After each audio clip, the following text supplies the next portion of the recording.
10.000 años antes de que los orcos y los humanos se enfrentaran en la Primera Guerra, el mundo de Azeroth era un vasto continente rodeado por mares infinitos. Aquella masa de tierra, conocida como Kalimdor, albergaba numerosas razas y criaturas dispares, pugnando por sobrevivir entre los salvajes elementos del mundo naciente. En el centro del continente oscuro había un lago misterioso de energías incandescentes. El lago, conocido posteriormente como el Pozo de la Eternidad, fue el corazón de la magia y de los poderes naturales del mundo. Absorbiendo la energía de la gran oscuridad infinita del más allá, el pozo actuaba como fuente mística lanzando sus poderosos flujos por todo el espacio, diseminando la vida en todas sus formas variadas y sorprendentes. A través del tiempo, una tribu primitiva de humanoides nocturnos llegó cautelosamente hasta los confines del fascinante lago encantado. Los nómadas humanoides ferales, atraídos por las extrañas energías del pozo, fabricaron rudimentarias casas junto a sus serenas orillas. Con el paso del tiempo, el poder cósmico del pozo afectó a la extraña tribu, haciéndola fuerte, sabia y prácticamente inmortal. La tribu adoptó el nombre de Kaldorei, que en su lengua significa hijos de las estrellas. Para celebrar el nacimiento de su sociedad, construyeron magníficas estructuras y templos en la periferia del lago. Los Kaldorei, o elfos de la noche, tal como se les conoció posteriormente, adoraban a la diosa de la luna, Elune, convencidos de que durante el día dormía en las refulgentes profundidades del pozo. Los antiguos sacerdotes y videntes de los elfos de la noche estudiaron el pozo con insaciable curiosidad, dedicándose a desentrañar sus insondables secretos y poderes. A medida que su sociedad prosperó, los elfos de la noche exploraron las tierras de Kalimdor y descubrieron a sus innumerables moradores. Las únicas criaturas que les dieron tregua fueron los antiguos y poderosos dragones. Aunque las enormes bestias serpenteantes solían recluirse, ayudaban en gran medida a proteger las tierras conocidas de potenciales enemigos. Los elfos de la noche creían que los dragones se consideraban los protectores del mundo y que era mejor dejarlos solos con sus secretos. Con el tiempo, la curiosidad de los elfos de la noche les condujo a conocer y entablar amistad con diversos seres poderosos, entre los cuales estaba Cenarius, un semidios de los bosques primigenios. El benévolo Cenarius simpatizaba con los inquisitivos elfos de la noche y pasaba largas horas instruyéndolos en el conocimiento del mundo natural. Los serenos Kaldorei desarrollaron una fuerte empatía con los bosques vivientes de Kalimdor y se dedicaban en su armonioso equilibrio al estudio de la naturaleza. Sin embargo, con el paso del tiempo, que parecía ser eterno, la civilización de los elfos de la noche se extendió territorial y culturalmente. Sus templos, caminos y viviendas poblaban la totalidad del continente oscuro. Azshara, la bella e inteligente reina de los elfos de la noche, construyó un magnífico e inmenso palacio en la orilla del pozo, en el que habitaba su servidumbre selecta, rodeada de fastuosas riquezas. La selecta servidumbre, llamada Keldorei o Altonato, estaba al servicio de la reina y se consideraba superior al resto de sus hermanos de casta inferior. Si bien la reina Azshara era amada por todos sus súbditos, esta nobleza era odiada en secreto por las masas envidiosas. Azshara, que compartía con los sacerdotes la curiosidad por conocer los secretos del Pozo de la Eternidad, ordenó a los cultivados Altonato que desentrañaran sus misterios y los difundieran por todas partes. Los nobles se enfrascaron en su trabajo y estudiaron el pozo incansablemente. Con el tiempo, desarrollaron la habilidad de manejar y controlar las energías cósmicas del pozo. A medida que sus insensatos experimentos avanzaron, los miembros de la nobleza advirtieron que podían usar sus nuevos poderes para crear o destruir a voluntad. Los desafortunados nobles se tropezaron con la magia primitiva y habían resuelto dominarla. Si bien sabían que, si se manipulaba irresponsablemente, la magia era inherentemente peligrosa, Apsara y los nobles empezaron a practicar sus hechizos con imprudente abandono. Cenarius y muchos de los viejos eruditos de los elfos de la noche advirtieron que jugar con las volátiles artes del encantamiento solo podría traer la ruina. Pero Apsara y sus seguidores continuaron extendiendo tenazmente sus incipientes poderes. A medida que sus poderes crecieron, se produjo un cambio evidente en Apsara y en los nobles. Los altivos y distantes aristócratas se volvieron cada vez más insensibles y crueles con los demás elfos de la noche. Un oscuro y perturbador manto envolvió a la otrora fascinante belleza de Apsara. Se distanció de sus súbditos más cercanos y se negó a tratar con nadie que no fueran sus fieles sacerdotes aristócratas. Un joven y audaz estudiante llamado Malfurión de Funestira se había dedicado gran parte del tiempo al estudio de los efectos del pozo. Empezó a sospechar que un terrible poder estaba corrompiendo a los nobles y a su amada reina.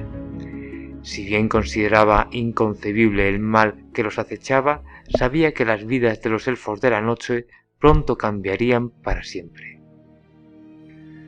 Así es como se narra en el tomo que podemos encontrar en la ciudad de Ventormenta y en las cavernas del tiempo, el origen del conflicto vivido hace 10.000 años en torno al Pozo de la Eternidad, la fuente de poder mágico que se emplazaba en el centro del único continente llamado Kalindor y que se entendía era el origen de la creación del mundo.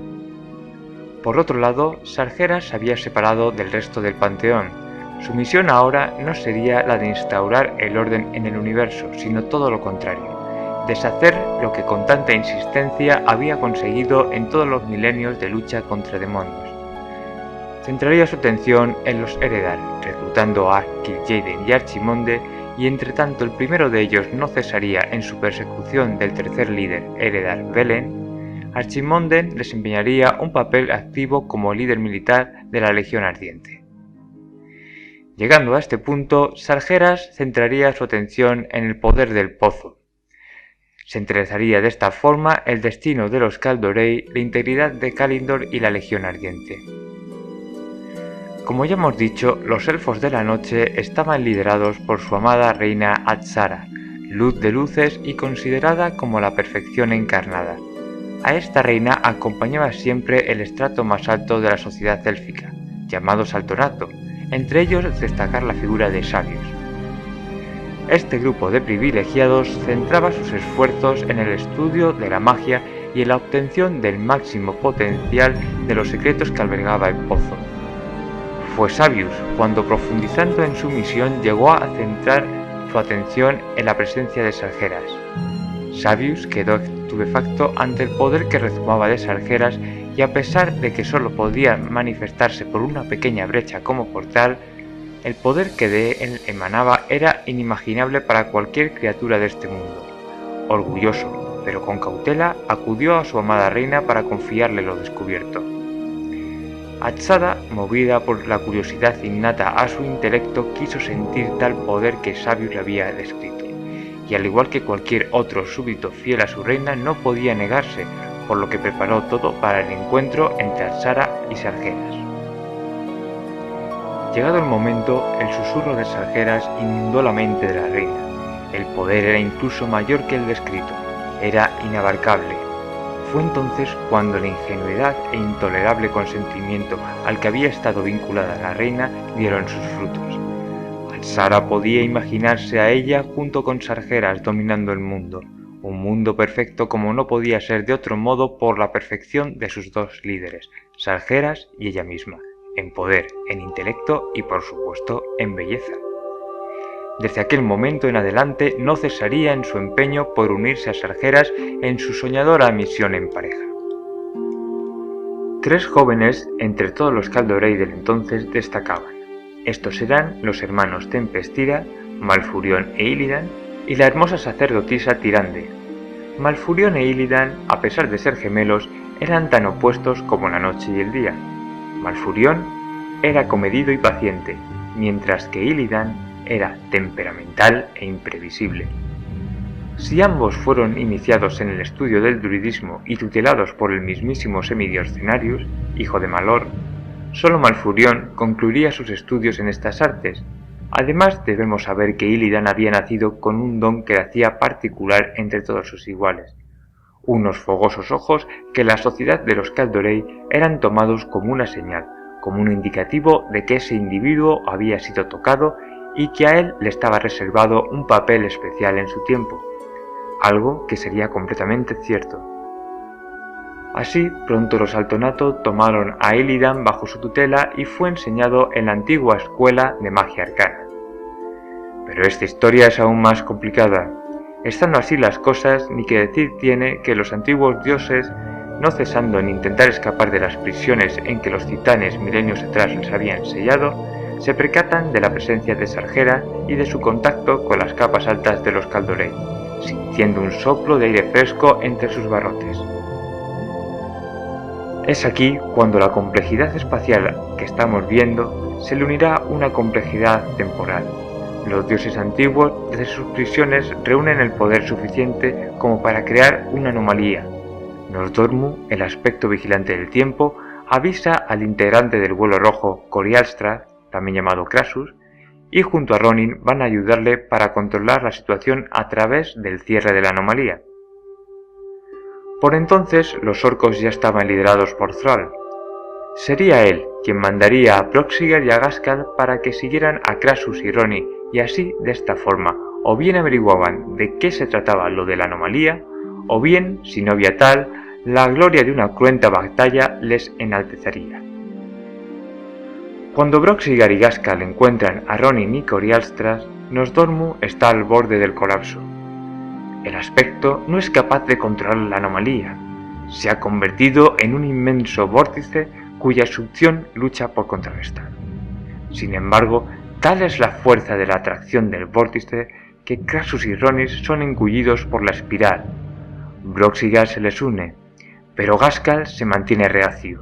No va a permitir que el vórtice o lo que sea esa cosa venciera sus fuerzas. El resultado de esta lucha no pudo ser peor.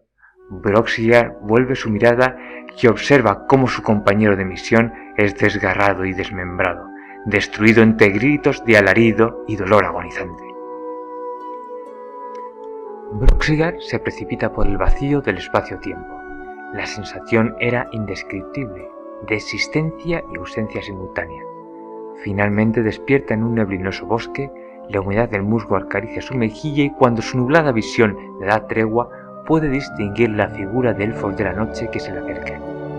Dado el mundo del que provenía Brox, opuso una fiera resistencia a aquellos que en su momento temporal le eran adversarios.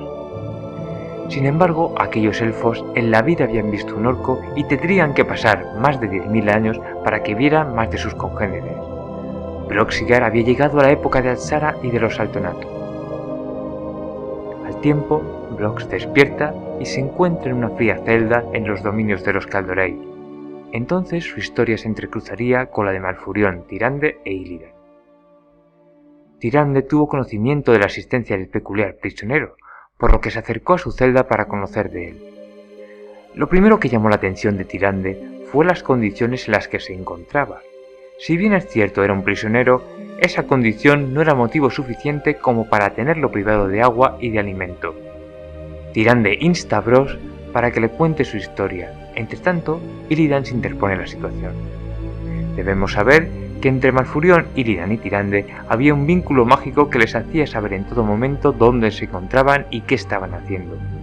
Lleno de celos, Illidan sugiere a Tyrande que se aparte del prisionero.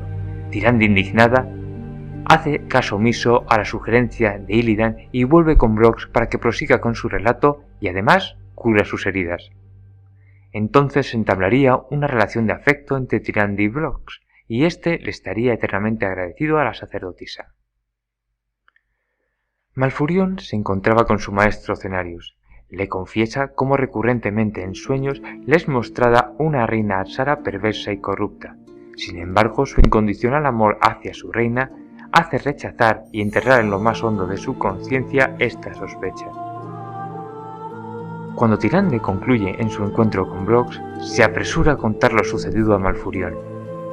Malfurion, en parte confuso por sus sueños, entiende que algo extraño se está fraguando y cae en la cuenta de que la posible importancia de Brox esté vinculada a tales sueños. Así las cosas, los tres jóvenes planean la liberación de Brox. Illidan no está muy convencido de la idoneidad del plan, pero gracias a la insistencia de Tyrande accede a participar en la actuación.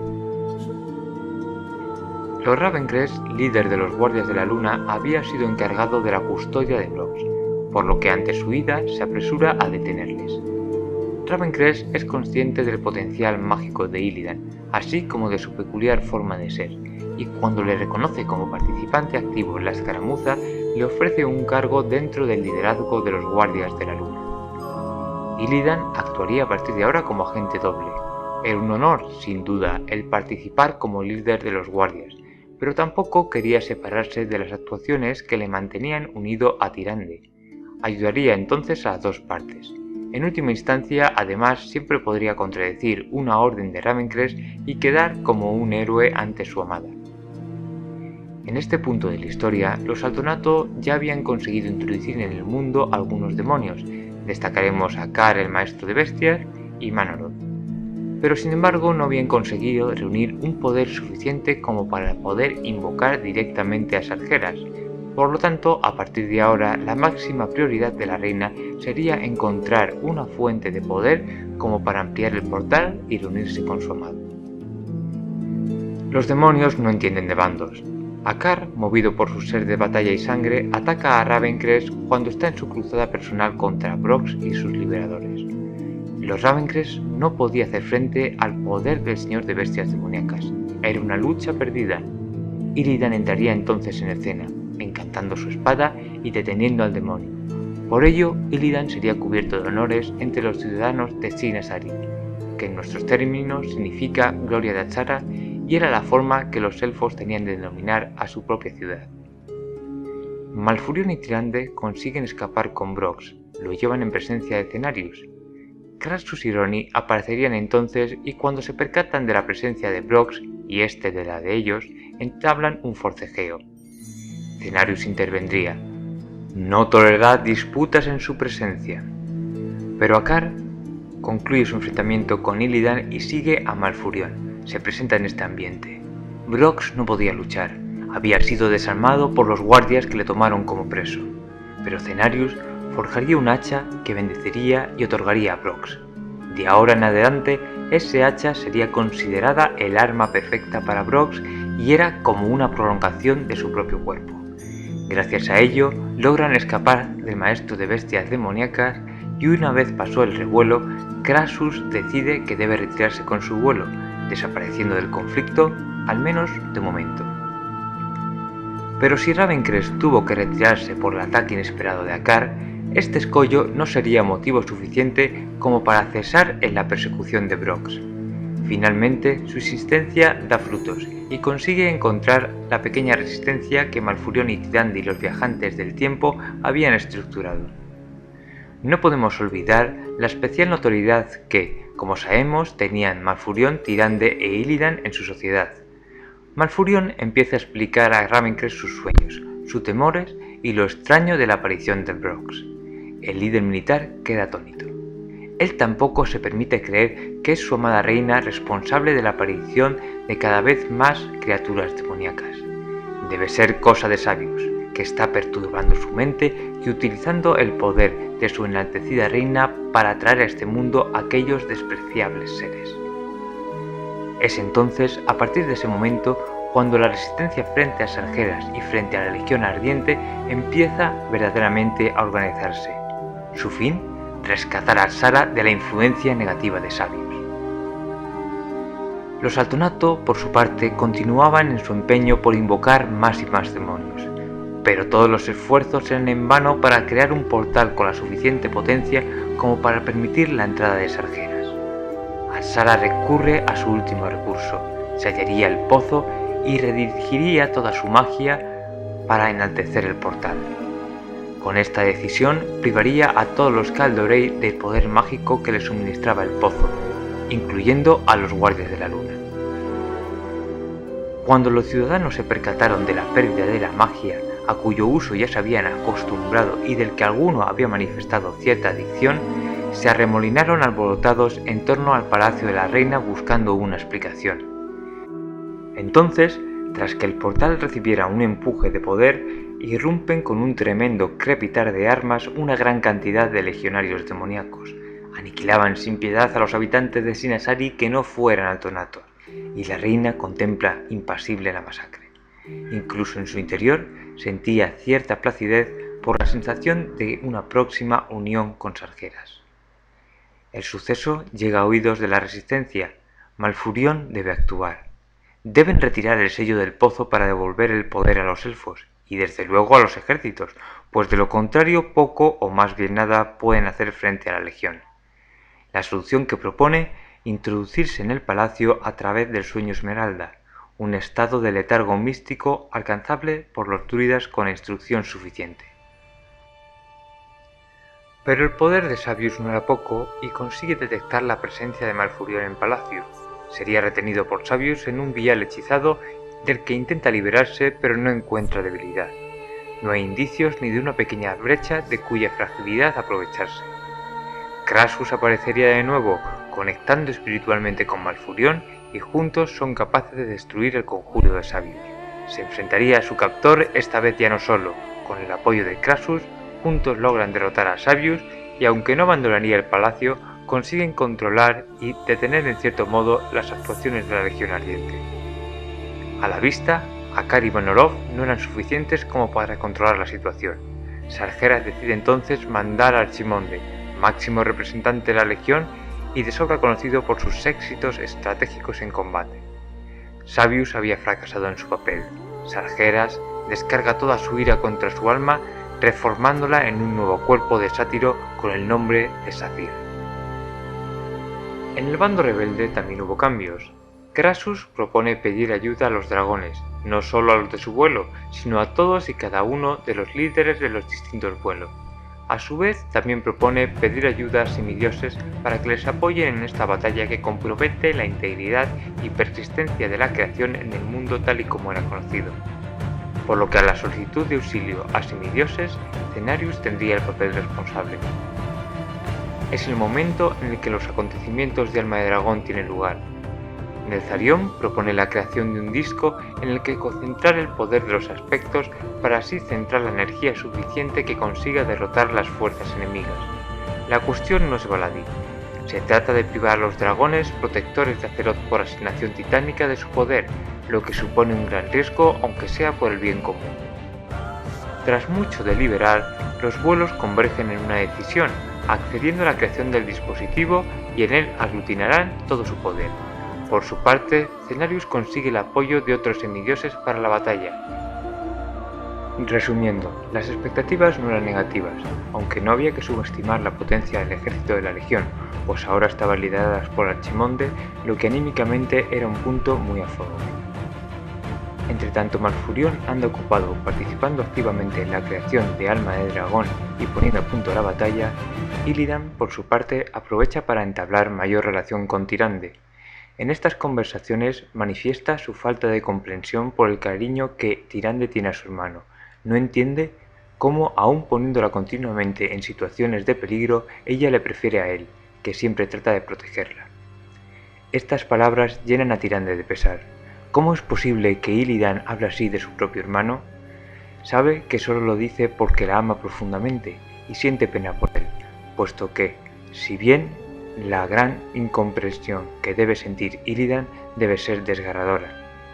Estas palabras no serán muy tenidas en cuenta por Tyrande, pero aprovechando el sentimiento de Illidan, Saphir se hace presente en su mente y le susurra: ¿cómo serían las cosas sin tu hermano? La batalla está próxima, algo podría sucederle.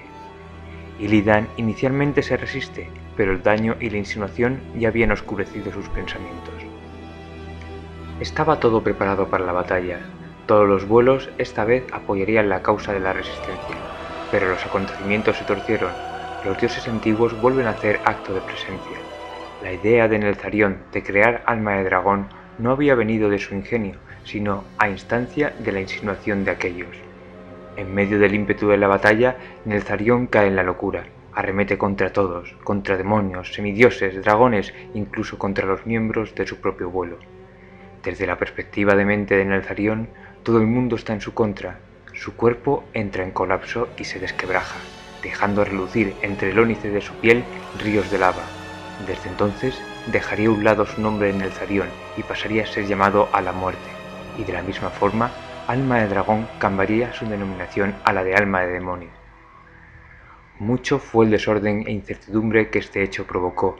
Finalmente, a la muerte se ve obligado a desaparecer de batalla por el intenso sufrimiento que la destrucción de su propio cuerpo le está ocasionando, y se llevaría consigo alma de demonio. Tyrande se ve envuelta en fuego cruzado, pero Malfurion deja a un lado la batalla para rescatarla, y una vez se aseguró que Tyrande no corría riesgo alguno, vuelve al enfrentamiento para hacer cara a su antiguo enemigo, Savius, o ahora más bien Sacyr. Las cosas para Illidan tampoco eran fáciles. Desde que Sacyr le había metido esos indeseables pensamientos en su mente, se había vuelto más inestable y más irresponsable si cabe en el uso de su magia. Ronin se había dado cuenta de ello, y tras que Ravencrest apartara a Illidan de batalla y encargara su función al humano, le instó a que buscara a Malfurion y actuaran conjuntamente. A pesar de la frustración que haber sido relegado de su puesto supuso para Illidan, este aceptó. Malfurion estaba cara a cara con su antiguo rival. Sus fuerzas eran parejas, pero Sacyr hizo uso de su perspicacia de palabra e intentó, al igual que había hecho con Illidan, contrariar al druida.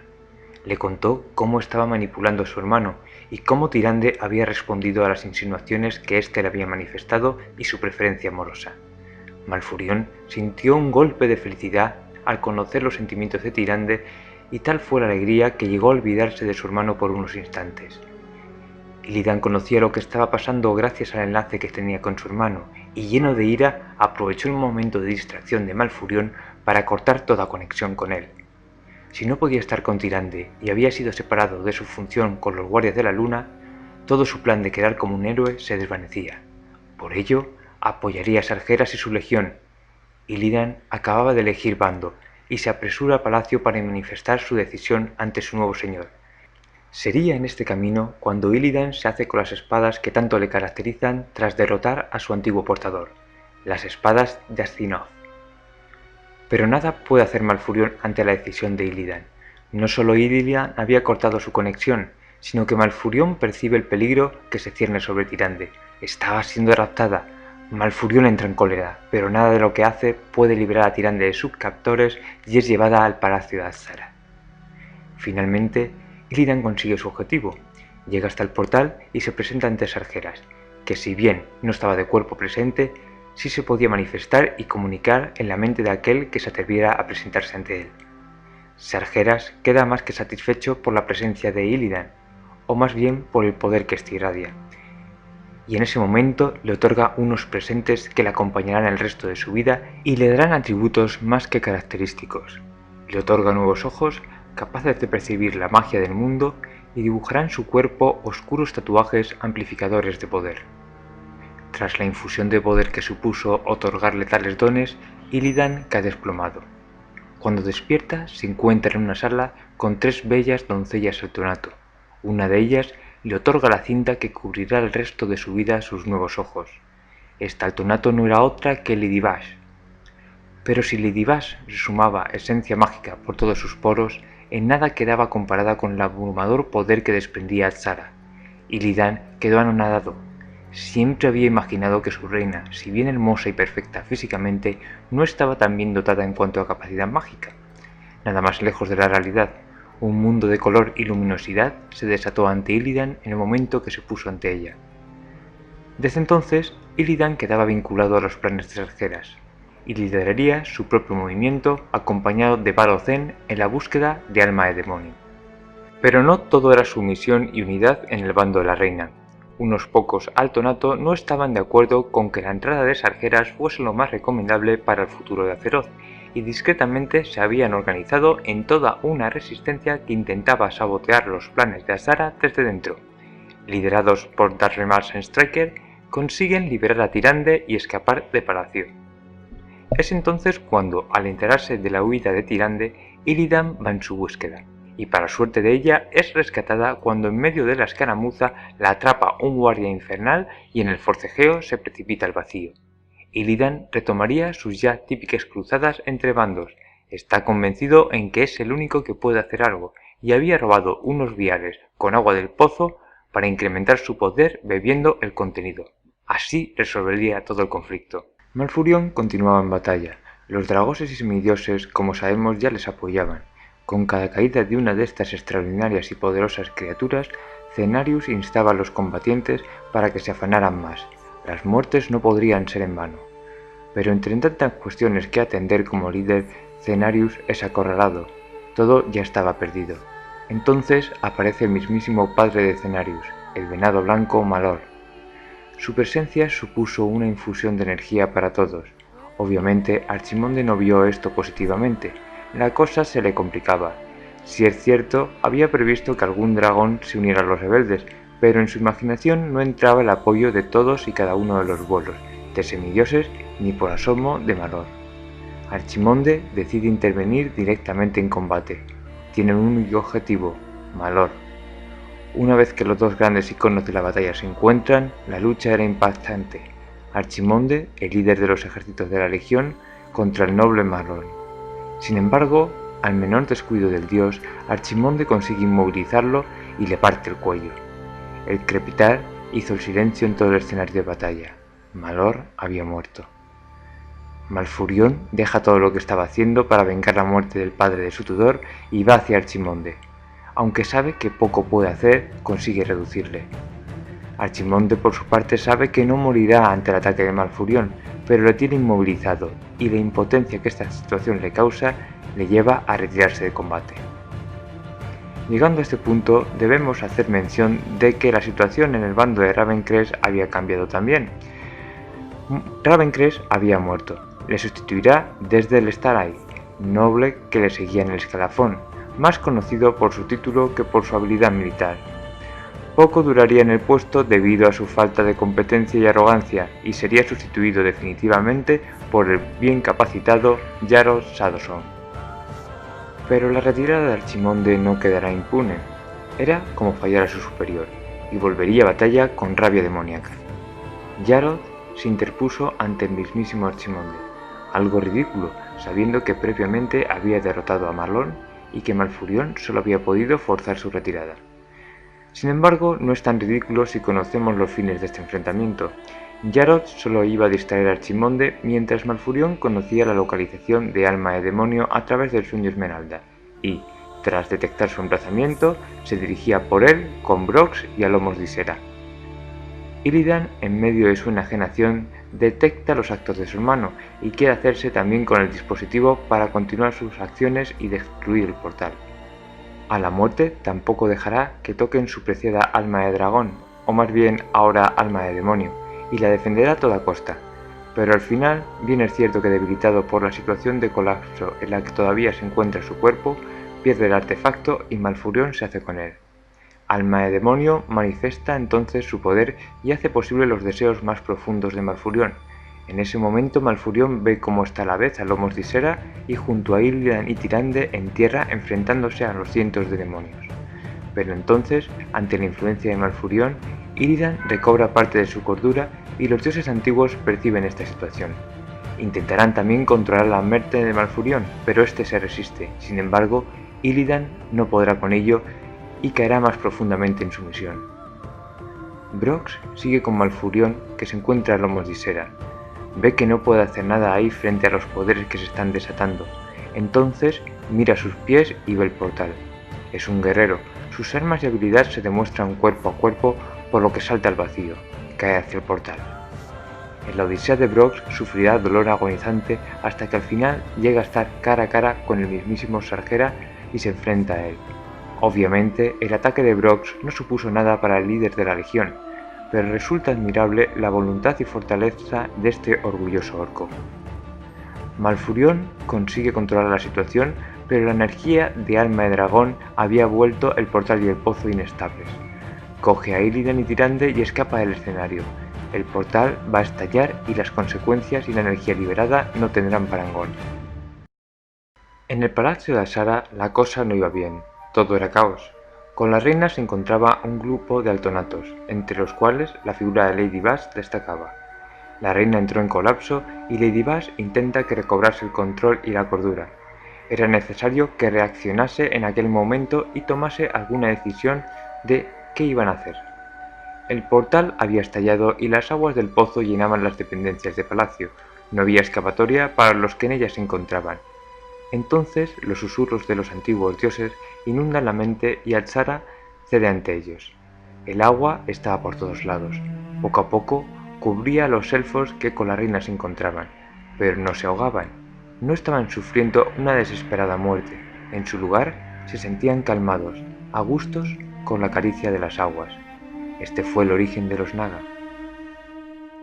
Sería Jaros Sadoson el que guiaría a los elfos de la noche hasta el monte Izal para que se guareciesen entre tanto se calmaba el cataclismo e instituyeran allí su lugar de residencia, al menos de forma temporal. Illidan causaría de nuevo conflicto al llevar consigo viales con el agua del pozo. Los diluyó de forma unilateral y deliberada en las aguas del monte. Muchos elfos quisieron acabar con Illidan in situ, pero al final Malfurion consigue que solo lo encarcelen para toda la eternidad. Sería la hermana de Jarod, Mayeb Sadoson, la encargada de su vigilancia. Para acabar con todo este revuelo, los aspectos bendicen el nuevo pozo y plantan a Nordrassil. Así, entre tanto el sagrado árbol siguiera con vida, los elfos serían inmortales.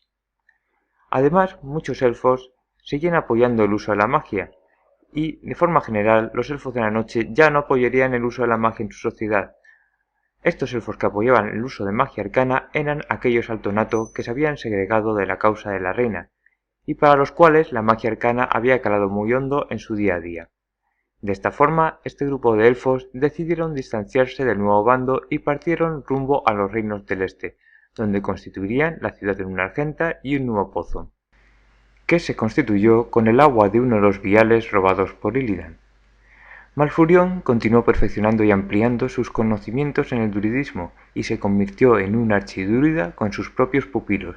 Todo indicaba que después de todo lo vivido se convertiría en el líder perfecto para los elfos. Sin embargo, su condición de druida implicaba pasar largos periodos de letargo en el sueño esmeralda, con lo que el liderazgo pasó a su amada Tyrande. Pero el conflicto con Sargeras no acaba aquí. Cuando aquellos elfos que se segregaron del resto se dirigieron a los reinos del este, se encontraron con unos primitivos humanos y con unas tribus troll con las cuales tuvieron gran conflicto, los Trollamani. En definitiva y resumiendo, enseñaron la magia a los humanos para hacer frente a estas tribus. Poco a poco se constituyó una sociedad mágica en el seno de los humanos que constituyeron el concilio de Tirisfal, la ciudad de Daralan, y se dio el origen de los guardianes. Sería a través de la influencia que Sargeras, o más bien su avatar, ejerció sobre Erwin cuando nació Medivh y posteriormente entraría en contacto con Gul'dan. Todo esto merecerá una mención aparte. Espero que os haya gustado y nos vemos en el siguiente vídeo. Eluna Dore. Por cierto, y la canción que suena tradicionalmente se ha venido vinculando a ese canto de pesar que tenían los elfos de sangre por todas las muertes de sus compañeros en las guerras contra la tribu Amani. Sin embargo, el origen es mucho anterior. Viene de una canción Keldorei que supuso un llanto por todas aquellas pérdidas en las guerras que se sufrieron con causa del Pozo de la Eternidad. Espero que esto haya quedado también más claro. Así nos veremos en el siguiente vídeo. ¡Hasta luego!